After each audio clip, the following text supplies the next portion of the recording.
Hello, well this is my WildaX Elara, which is based on a Mercedes 316 automatic. It's registered as a motorhome. It's a very nice conversion. You can see that it's a 6.5 metre. It's an automatic and it has the standard Mercedes head unit fitted to it and speaker system. And considering the value of the vehicle, the sound quality is absolutely awful. It relates to something from the 1970s in terms of performance. So what I intend to do is to make changes to the centre speaker, the tweeters and the door cards, and change to a bigger, more powerful speaker. And I'm also looking at fitting a subwoofer, an amplifier under the passenger seat. So let's see how we get on. So to kick things off, first problem I've had is that the vehicle has the ability to connect a smartphone to run Apple CarPlay. Well, it is a bit of a faff trying to connect a cable into the back of your phone and have it stored somewhere within the van.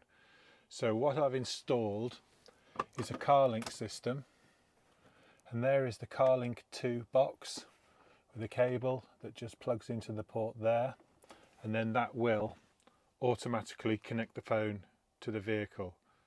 Now, one little word of advice on this is that the speed in which the stereo system fires up and the speed in which the CarLink system will boot means that sometimes the phone and the CarLink are trying to connect to the stereo and the stereo doesn't really know anything about it. So what I've programmed in is a 30-second delay. So when the car starts up, the CarLink does not start looking for the vehicle for 30 seconds, and then everything connects without a problem, and it is absolutely faultless. Without that feature, I did find that it would just say no vehicle found, and that would be it. I'd have to do it all manually through my phone. So nice little trick is just put a small delay on the startup of the CarLink to allow the car to boot itself up. So that's a great fix. One of the main concerns and complaints about this vehicle is that the volume comes through mostly on this centre speaker. Now the centre speaker seems to be connected to the safety system. So if you have hit the emergency button, the operator has heard through this speaker, but also the main volume of the radio seems to play through this one speaker. Now, if I remove this cover, I have been told by multiple people on the internet that Mercedes wired up this little speaker incorrectly. And by that, it is a dual cone. So the speaker plays the sound from the radio and for the safety system, and that I was told to reverse these wires and that would fix my problem. Well, unfortunately it didn't. So I've put it back to original and found that there is a suppressor that you can purchase from Alpine, which actually reduces the volume of the sound coming through the speaker cone, and I found that to be a significant improvement. Now, don't mess around changing the wires around like I did, because I had problems with broken connectors and all sorts, and I've ended up putting online connectors in the short term just to get the thing to work, so I could test swapping the wires between the large coil and the small coil to see if that made a difference to the sound. The reality is, if you fit that suppressor, it actually just pulls that sound down enough, and it does make a huge improvement to the vehicle. Before that, I was driving around with a towel over the speaker. So I recommend that everybody looks at fitting that first to improve the sound quality, and then you'll start to hear the door cards. So looking at the front of the van, you can see that we've got some very small tweeters in the corner there, and they do nothing because the sound is directed straight at the window screen and lost in the glass. So the plan is to fit an Alpine kit that will actually bring those speakers out of the dashboard and point them back into the cabin, into the driver and the passenger, so we can actually hear what's going on. But also we want to be able to do that without it interfering with our blind system, okay? So we can get a bit of shut eye at night because the blinds are shut correctly. So we have got to make sure that the actual tweeter does fit behind those blinds. So that's one of our challenges. Secondly, I have learned that the door card speakers, instead of the speakers being mounted in the door, in the actual frame, they are actually mounted in the door card. So if you wind the volume up too much, you find that the whole of this door card starts to rattle and vibrate. So as part of the conversion, what we are going to do is sound deaden all of these areas from behind the door card, mount the new speaker, but also sound deaden the actual door itself, the metal frame. That should allow the speaker to work and actually stop the vibration and the rattling coming through, so we can properly hear the stereo system. So this is my solution, which is to go with this Alpine system, and you can see they make some very nicely styled OEM style plastic tweeter casings that will actually replace a direct fit of the original, clear the blinds here, and ensure that we actually get the sound of the tweeter being fired back into the cabin. We're also going to power those by a separate amplifier, so we're properly upgrading the supply of music sound, if you like, coming out of those tweeters, so we can get the benefit. And then also to back that up for the door cards, we've got these monster speakers to go into the doors, and if you look at the size of the magnets on those, they're going to produce some proper noise. When I get the others out, you can compare the two and you can see the difference between just the standard factory speaker and a proper purpose designed speaker, and hopefully we'll feel the benefits of that quickly. So here is the door card. You've got to remove screws from here, here, and then at the bottom there's some plastic screws, 1, 2, 3 and one in the centre of that pocket there, and then you have to plastic tool disconnect the electrics from the window switches, and then lean the door card towards you. It will pop out from these clips and you'll see you have to disconnect the electrics, and it's a very simple system of disconnecting this clip from the door release. And then when you take the door card away, straight away there is the original factory speaker, and compare that to what we're going to fit. A significant upgrade in size and hopefully significant upgrade in performance. Right, onto the sound deadening. Righto, so it's very easy to get this speaker out of the door card with the Torx drive part. Just note where the speaker connectors are. They're pointing upwards when you put the new one in, so that the cable reaches okay. There we go. Now that is a very cheap and plasticky speaker that no wonder it sounds awful when you compare it to this. There is no comparison. So that is bound to make the difference we're looking for. And that is a very straightforward fit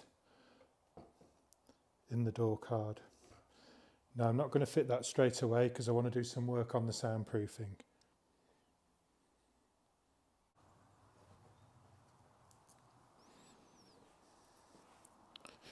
So this is what I'm using, silent coat.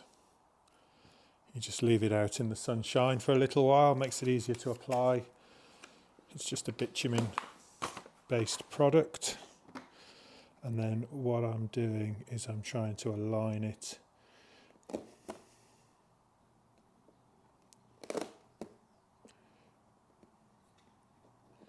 into the door card using a roller.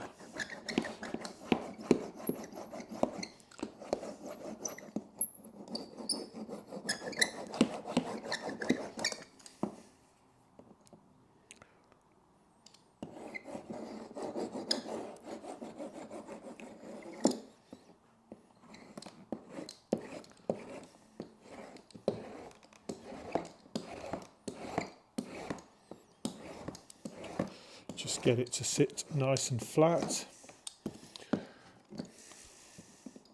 and then just give it a minor trim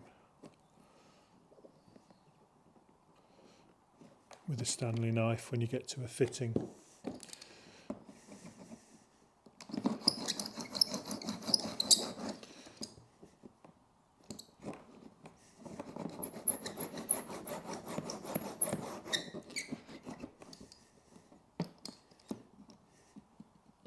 Just making sure the builder layers up and everything sits nice and tight and flat.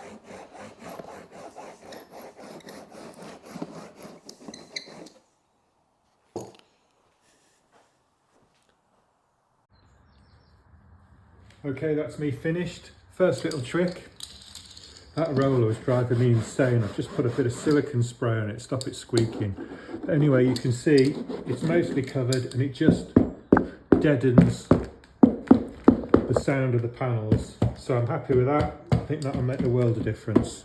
Right, I'm going to get on and do the other side and have a look at also the doors on the van.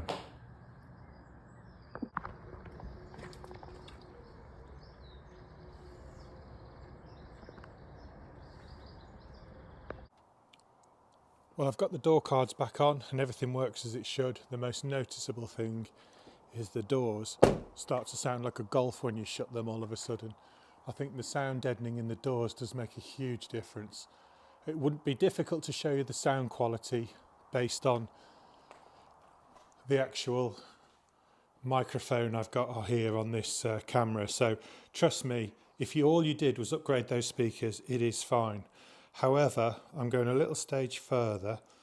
I'm going to fit this puppy under the passenger seat, and I am going to load up those speakers with a bit more power with this Alpine powered amplifier and a different wiring loom.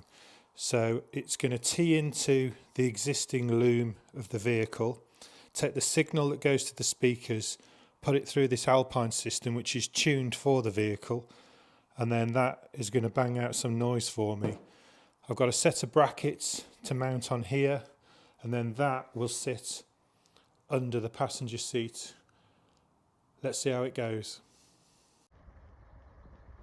Here we are then. I've had to take quite a lot of the lower dashes off the vehicle so I can get into all the wiring. So I've got the bottom off the centre console, I've got the carpets out, the toolkit, access to the battery, access all into the passenger area. And what we're trying to do is we're trying to locate this speaker connector, which is the original factory speakers. And here I have a separate wiring loom, and this will connect into the existing vehicle speaker system. Then I've got separate feeds to go to the tweeters, so I'm driving them from the amplifier. Here is the amplifier that will get mounted inside the vehicle and plugged into this loom somewhere here. There it is. So those two plugs will go into the amplifier there, and then I have another feed that goes off to the other tweeter, which I've got to feed under the dashboard, and then it is just a case of a live feed and an earth straight onto the battery, and that will then connect the amplifier into the speaker system of it and boost actually the whole sound system. And then we will have to take this seat apart and get into that box there so we can mount the subwoofer. So I'll crack on with that. Okay, with the seat base removed, this speaker unit just drops straight into the bottom of that box. Excuse the camera.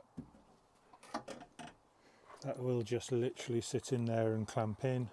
The cable for it runs neatly through that trunking, comes out, goes through here and then off to the amplifier.